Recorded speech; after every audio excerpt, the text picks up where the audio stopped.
Hello guys! Kumusta kayong lahat? So for today's video, maghahanap tayo ng beef pares. Trending nga ngayon ang beef pares dahil kay Diwata. At dahil nga nandito tayo sa abroad, ay hindi naman natin yun imatitikman. At naghanap nga ako ng beef pares dito at dito nga ako napadpad sa Kuya Daniels. At nagtanong nga ako kung may beef pares sila at ito nga yung nirecommend nila sa akin na sizzling beef pares. At meron din silang mga iba't ibang food na siniserve dito.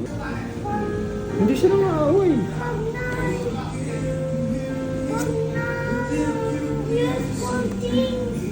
Hindi, nag-change na si ate na.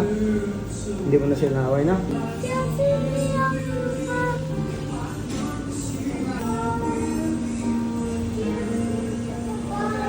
Which one?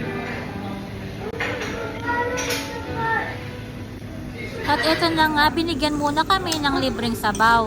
Beef pares din ang sabaw nito. At mga ilang minuto ay dumating na rin yung order kong beef pares na sizzling. Only sabaw din pala to at only rice. Kain tayo. Thank you Lord sa blessing.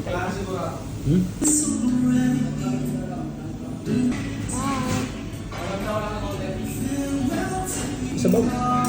Sabaw ko.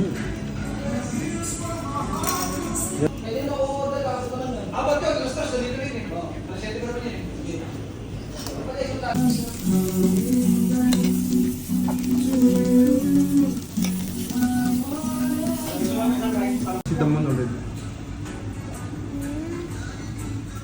Already evening, there is no open park.